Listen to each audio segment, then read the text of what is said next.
During the New Year and Christmas holidays, I finally had at least a bit of free time, so I decided it was a good moment to talk about everything interesting that's happened recently.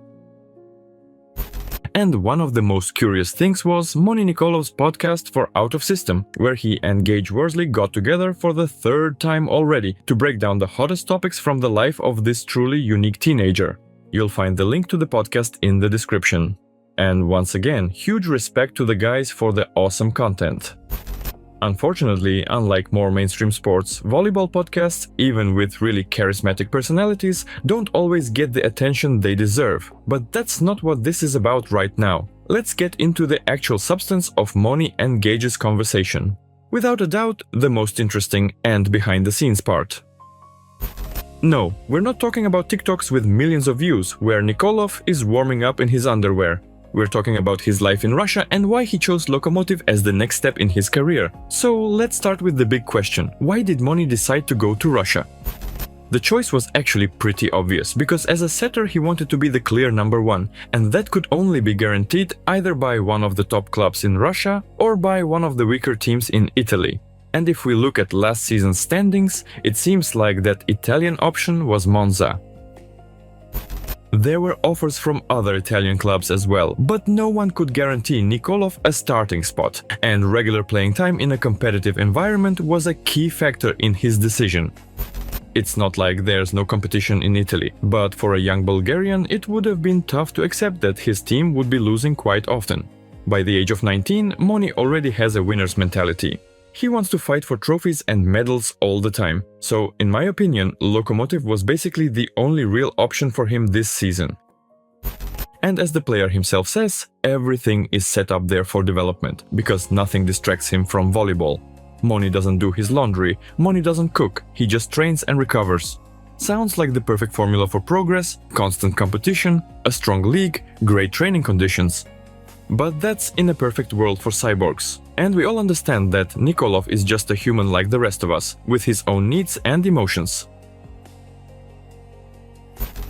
And as he admitted, he feels very lonely in Russia right now. A big part of that is the language barrier, because not many people on the team speak English. In that sense, he had a great connection with Sam Deroux, but the Belgian is currently recovering from cancer, so the need for live communication only grows.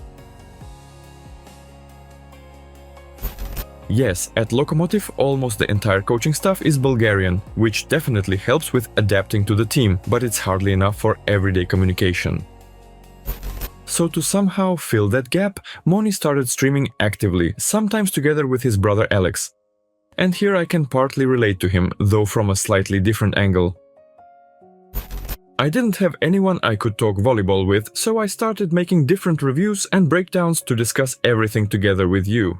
Later on, I switched to a more interactive format and started commenting on matches on my social media. There were even attempts to launch various themed streams, but it was hard to set up a consistent schedule. Still, even live match commentary on social media became a great way to interact and mentally reset. And naturally, this led to an obvious question. Is Nicolof looking for a girlfriend? Moni answered that he's very cautious about this topic because he wants to find someone who sees him as a loved person, not just a popular athlete with money and a big following. And that's totally understandable.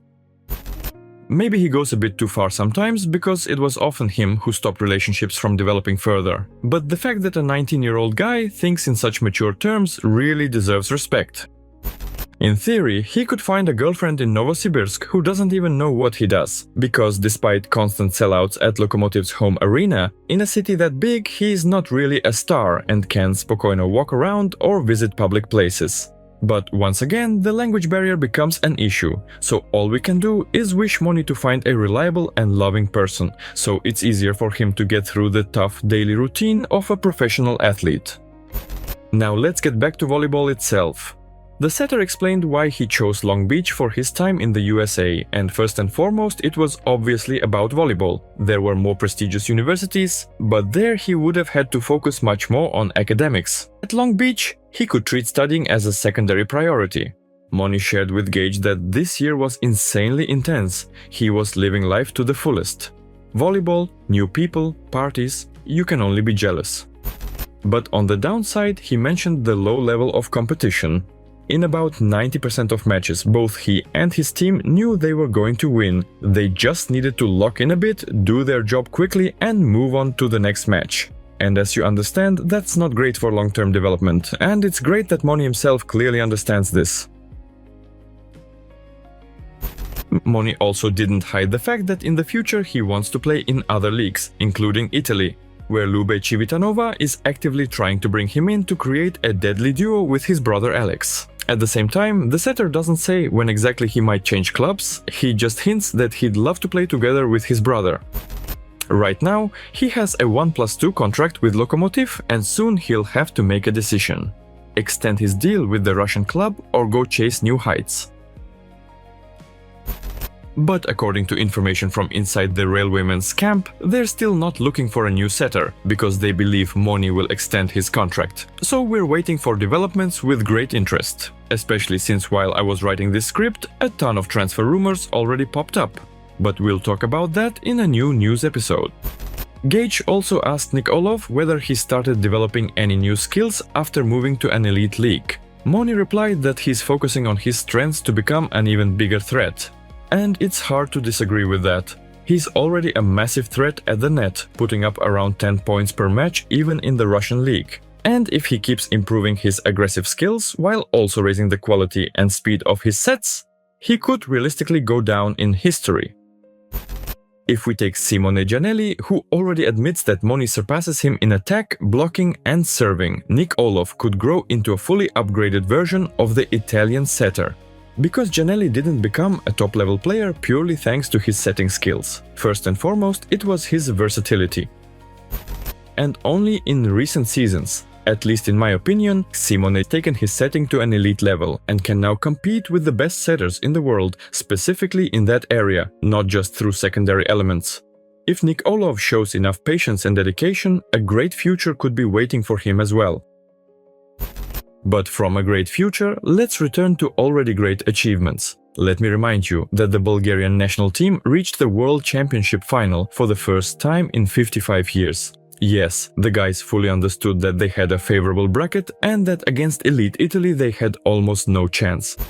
But overall, the key match was the quarterfinal against Team USA, where Moni was in awe of Micah Christensen's game. And despite a rough start, they went down 0-2. They managed to push through to the next stage, where they stayed focused and beat Czechia in the battle for a spot in the final. And according to the setter himself, this is the most memorable match of his career so far. A big part of that success came from the extremely strict approach of the national team's head coach Gianlorenzo Blangini, who banned players from using social media and allowed phone calls only with parents and nothing more. And that system clearly worked. Because, as Moni admits, this became necessary after their disastrous performance in the Nations League, where the Bulgarians were busy celebrating Canada's win over Ukraine, dumping all their emotions in front of screens. And when it was time to step on the court and beat Iran in a crucial match, the Bulgarian team suffered a crushing defeat. Nicolof also couldn't help but mention the incredible atmosphere in the stands in the Philippines.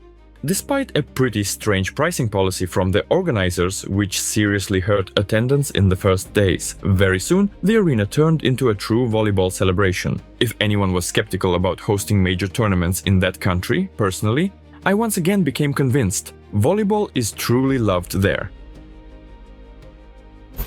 Moni felt the same. As he said himself, he felt like LeBron James. So much attention was focused on him and other players. It even got to the point where he had to buy an extra suitcase so his mom could take all the gifted souvenirs back home. Of course, this couldn't help but affect sponsorship deals as well. Vlado Nikolov, not only his father, but also his agent and manager, was on the phone around the clock, discussing various commercial offers. Most of them came from Bulgaria, of course, but there were also plenty of big international deals. So this young wunderkind was definitely not lacking attention or money. Well, I agree, even though I started writing the script at the beginning of the year, I didn't release the video that quickly. Still, the relevance of this conversation hasn't gone anywhere. Except that now there are way too many rumors surrounding Moni's transfer. In any case, I really hope you'll support this video with a like, subscribe to the channel, and also check out the original video on the Out of System channel. Special thanks to the guys for the awesome content. And as always, this was Nick with you. Love what you do and you'll definitely succeed. See you soon. Bye.